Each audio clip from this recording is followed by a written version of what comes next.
okay? That's too much for this context right now. Just wanted you to see this elliptical movement that you're getting.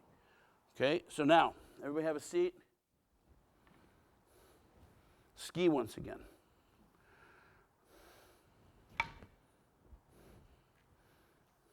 So far, it looks like this. But instead of going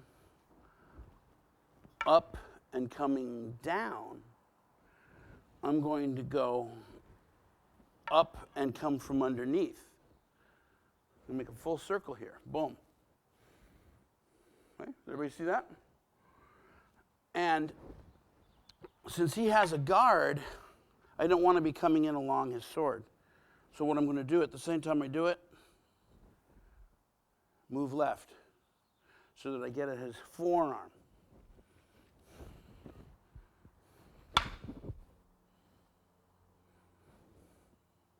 Remember I was talking about the need to be able to use the left hand as a ball joint? Okay, which is why you don't choke up on your sword. If you choke up on your sword and you go to here, you're going to be a Nikyo. It's very embarrassing. Okay.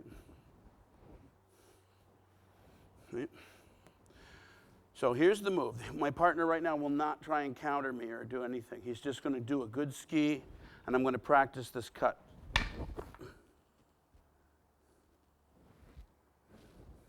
Okay. When you cut through, cut all the way up to a protected position, so you're under your sword.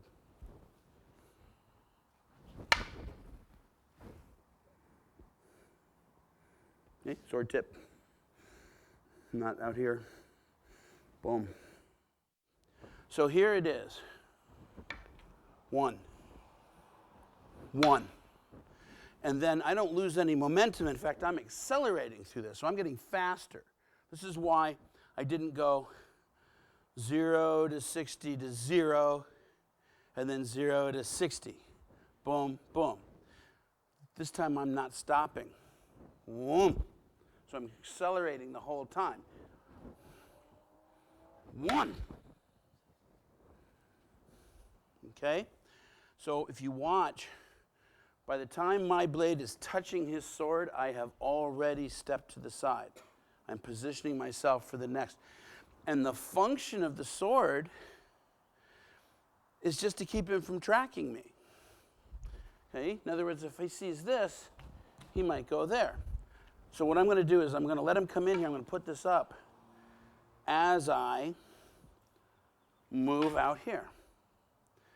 And if I already have the momentum here, I can potentially get this to here faster than he can cut me. Because he's got forward momentum. I'm going to try and cut him while he still has that forward momentum. So if he tried to track me and cut me, this is supposed to be here by now.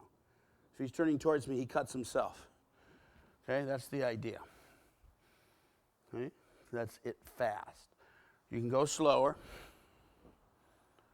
1. Okay. Okay, good. One of the possibilities that you could look at when my partner is at risk of having his wrist cut is just letting go. We're going to do the same principle, but without releasing. So what he's going to do is take the whole thing away. The moment he realizes I'm underneath, he jumps back into Jodan. This is one of the things Jodan is pulling your hands that are about to be cut out of the way and going up into a position that you can immediately counter with, okay? So this step into Jodan is an escape for him. If you watch my feet, some of you are making very big steps, and I said make them smaller. Here's why you need to make your steps smaller. If you make a big step, you're so spread out here, you can't threaten him at all.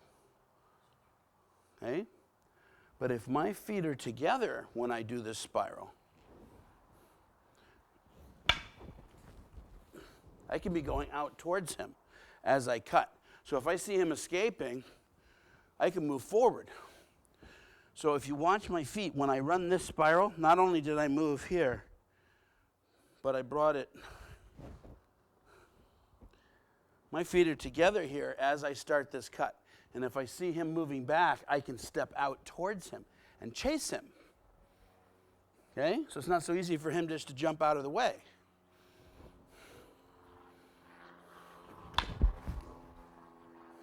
See? Now, on this particular Kumitachi, the story is that he is able, I pull this off, I get him to retreat, and he doesn't arrive in Jodan quickly enough to be able to initiate a counter. Now remember number 5? Where I went, cut for his wrist. He got back there, and then he went for my side. So the difference between number 5 and number 7 is who's got the initiative. On number 7, the idea is I've got him retreating, and I don't let him recover. So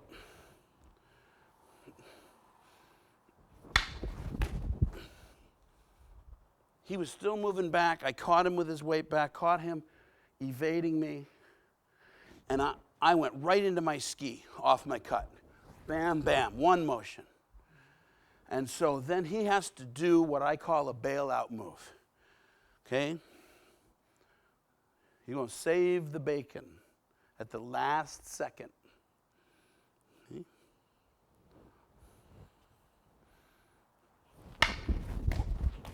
He lets go with that backhand and simply allows me to run into the cut. He vacates and cuts the space, cuts the line that he knows I need to be on to get him. Not unlike drawing a Japanese-style bow in terms of the action here. Boom. So you're in Jodan. All you do, make your right leg the pivot point. The left leg goes off the line along with the left arm. Your whole body's off the line, and the sword is the only thing left on the line. And your opponent who thought he had you runs into it. Now, this is the whole thing. I would love to get him double weighted on his heels, because then you're right. It becomes extremely difficult for him to set up the kind of pivot he needs to vacate the line.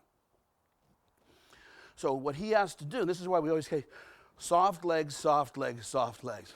So even if I get him and I break his balance here while you're up in Jodan, even if I get him leaning back to save himself here, he should be able to still drop his weight and get that rotation. But you can only do that if you're relaxed. If you're too tight, you won't be able to do it. Okay? Now this is a move that can potentially be done as you're falling away from the guy. Literally. Okay? It's a total bailout move. They do it in kendo. Okay? Often done, kendo is very linear here. So say he's going for this kote strike. Okay? So what you'll see is, go back, he goes for the kote, boom. That's where you'll usually see it. Okay? That's an example of the release that takes that target away. But in this case, what you're seeing is not only does it take the target away, but it leaves me free still to strike. I mean, I had you before. Before I could do anything. There was nothing. I had no choice. I didn't even get to the ski. I already had you. That's what I'm shooting for. I would love to break your balance. If I get in here, no rotation, no nothing's going to save you. Not at this range. Now, hips and step. So, up and out.